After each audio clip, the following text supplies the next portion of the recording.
everyone, welcome back to my channel. My cat and I continue our Pride and Prejudice reading journey, one page a day.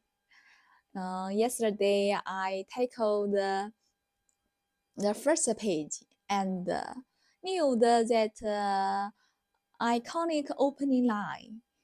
It is a truth universally acknowledged that a single man in possession of good fortune must be in want of a wife. When I was adding subtitles later, I actually caught a couple of spots where I'd stumbled and fixed them up slowly but surely making progress. I'm enjoying it. We have got a soft drizzle outside today. You know, perfect cozy reading weather. All right, let's dive into page 2.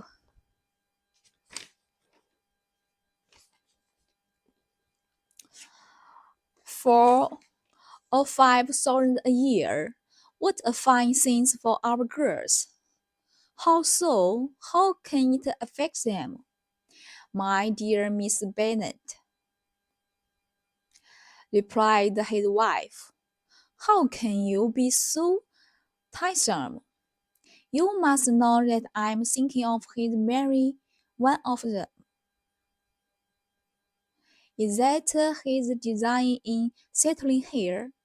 Design? Nonsense. How can you talk so? But it is very likely that he may fall in love with one of them, and therefore you must visit them as soon as he comes. I see no occasion for it. You and the girls may go, or you may send them by themselves, which perhaps will be still better, for as you are handsome as any of them, Mr. Bingley might like you the best of the party. My dear, you flatter me. I certainly have had my share of beauty, but I do not pretend to anything extraordinary. Extra, extra, extraordinary. Now, when a woman has five grown-up daughters, she ought to give over thinking of her own beauty.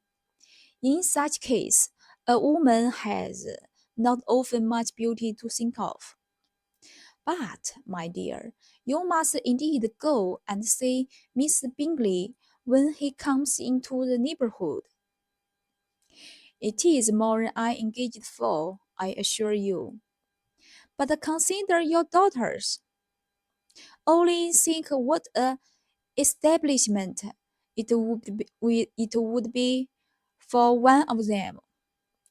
Sir William and Lady Lucas are determined to go, merely on that count. For in general, you know they will, you know they visit no newcomers. Indeed, you must go, for it will be impossible for us to visit him if you do not. You are over scrupulous. Surely, I dare say, Mr. Bingley will be very glad to see you, and I will send a few lines by you to assure him of my hearty consent to his marrying whichever he chooses of the girls. Though I must throw in a good word for my little Lizzie. I desire you will do no such thing. Lizzie is not a bit better than the others. Okay, we have finished page 2. I'm not gonna lie. It's today's part was bit a bit challenging for me. quite a few familiar words and some tricky sentences. But I pushed through. But I pushed through and got it done. Pretty proud, pre- pretty proud, pretty proud of myself. Mm, to help me express myself better on camera. Mm, check out my notes. See, I've I've been preparing. All right, that's a web for today. Bye bye, everyone. See you tomorrow. Nhớ.